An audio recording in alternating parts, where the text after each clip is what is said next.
오늘의 말씀은 마태복음 22장 34절부터 46절까지입니다.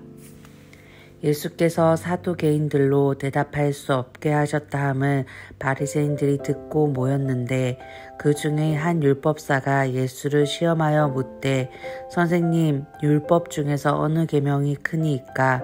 예수께서 이르시되 내 마음을 다하고 목숨을 다하고 뜻을 다하여 주 너의 하나님을 사랑하라 하셨으니 이것이 크고 첫째 되는 계명이요 둘째도 그와 같으니 내 이웃을 내 자신같이 사랑하라 하셨으니 이 두 계명이 온 율법과 선지자들의 강령이니라.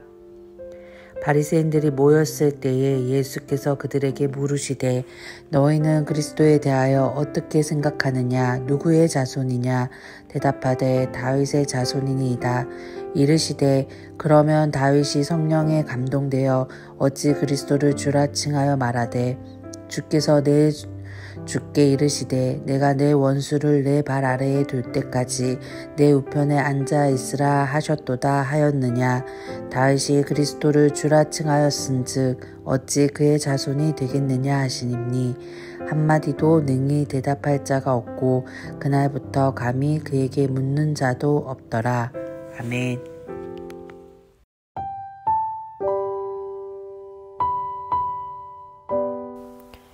오늘 말씀에서 예수님이 한 율법사에게 질문을 받았습니다. 율법 중에 어떤 율법이 가장 중요한지를 물어보았습니다. 예수님은 수많은 율법 중에 어느 계명을 콕 집어서 가장 중요하다고 찝으시지 않고 율법이 말하고자 하는 바가 무엇인지 말씀해 주셨습니다. 그것은 바로 주 너의 하나님을 마음과 목숨과 뜻을 다해 사랑하라는 것과 내 이웃을 내 자신같이 사랑하라는 것이죠. 율법사는 유대인들끼리 어떤 율법이 중요하고 어떤 율법은 조금 덜 중요한지를 토론했던 사람이기 때문에 율법에 관한 토론이라면 아주 달인이었을 것입니다. 그래서 율법사는 율법의 세세한 하나하나를 가지고 예수님과 토론하길 원하는 마음으로 질문했을 것입니다. 그렇지만 예수님은 그가 기대하는 대로 대답해 주지 않으셨습니다. 예수님의 대답은 어떤 율법이 더 중요하고 덜 중요한지를 이야기하기보다 율법이 말하는 바가 무엇인지에 더 관심을 두어야 한다고 말씀하시는 것만 같습니다. 세번역의 40절을 보면 이렇게 표현하고 있습니다. 이 두 계명에 온 율법과 예언서의 본 뜻이 달려있다. 하나님을 사랑하는 것과 이웃을 사랑하는 것, 이 두 가지 계명에 율법과 예언서의 본 뜻이 달려있다고 합니다. 얼마나 아는지에 대해서 토론하고 확인하는 과정도 필요하겠지만 율법을 통해서 하나님이 자신의 백성들에게 무엇을 원하시는지를 알고 실천하는 것은 더 중요하겠죠. 그렇다면 예수님이 말씀하시는 이웃의 범위는 어디까지일까요? 예수님과 율법사는 생각하는 이웃의 범위가 달랐습니다. 율법사는 유대인이고 바리새인이었습니다. 그의 이웃은 자신과 같은 하나님께 선택받은 백성이라 칭하는 유대인들이었습니다. 이방인들은 그들의 이웃이 아니었죠. 또한 유대인 중에서 불결한 자라 칭해지는 병든 자, 혈류병을 가진 그런 자들은 그런 자들도 이웃 범위 밖의 사람들이었습니다. 하지만 예수님께 이웃은 예수님이 만나는 모든 사람들이었습니다. 예수님은 유대인뿐만 아니라 유대인 중에서도 불결한 자들, 마을 밖에 버려진 사람들, 아무도 관심 갖지 않는 소외된 자들을 이웃이라 여기며 직접 만나러 다니셨습니다. 그리고 사마리아 여인과 같이 유대인들이 싫어하는 이방 사람들에게도 하나님의 복음을 전해주셨습니다. 율법사들 그리고 유대인들의 이웃은 그들이 이웃이라 인정할 수 있는 자들만이 이웃이었습니다. 그렇지만 예수님에게는 모두가 섬길 대상이며 이웃이었습니다. 예수님에게 유익이 되던 그렇지 않던 예수님에게는 모두가 사랑할, 섬겨야 할 이웃이었습니다. 그렇다면 우리에게는 누가 이웃이어야 할까요?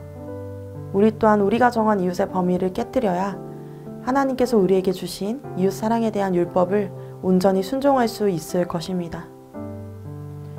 또 예수님은 이웃을 내 몸과 같이 사랑하라 라고 하셨죠. 우리는 이웃의 범위뿐만 아니라 이웃을 사랑하라고 하신 적극적인 이 요청을 생각해 보아야 합니다.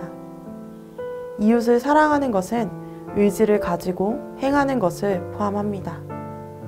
이는 우리의 시대에서 더 고민해 봐야 할 부분인 것 같습니다. 왜냐하면 우리는 사랑에 대한 이해를 세상에서 만나는 사람들과의 관계 속에서 정의하기 때문인데요. 세상에서 말하고 추구하는 이웃과 잘 지내는 것, 좋은 관계를 맺는 것, 그것이 무엇일까요? 요즘은 서로의 선을 넘지 않는 것, 즉 서로에게 피해를 끼치지 않는 것을 좋은 관계를 맺는 비법이라 말하고들 합니다. 심지어 교회 안에서도 그 정도면 충분하다고 생각하는 경향이 있는 것 같습니다.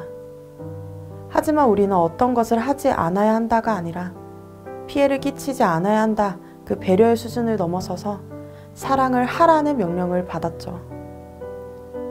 사랑하라는 적극적인 마음과 행동을 요청받았다는 것입니다. 이 요청은 이웃에게 실제적이고 이타적인 모습으로 드러나야 함을 의미합니다.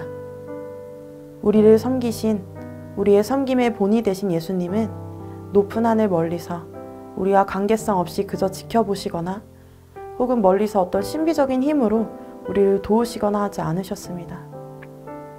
하늘의 영광 가운데 계셔야 하는 분께서 우리에게로 직접 오셨죠. 이 땅으로 오셔서 직접 소외되고 어려운 자들, 죄인들에게 만나주시며 함께 하시기를 자처해 주셨습니다. 예수님이 우리에게 행하시고 보이신 사랑은 이렇게 함께 하는 것입니다. 예수님을 생각할 때 우리는 사랑하라는 그것이, 그 율법이 어떤 모습으로 드러나야 하는 것인지 알 수 있습니다.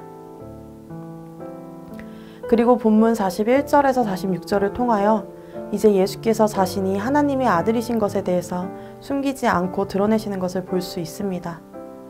그동안 많은 논란거리가 되었던 예수님을 향하여 던진 교리들과 율법에 관한 질문들이 이제는 더 이상 예수님을 곤란하게 할 수 없음을 인정해야 할 때가 온 것입니다.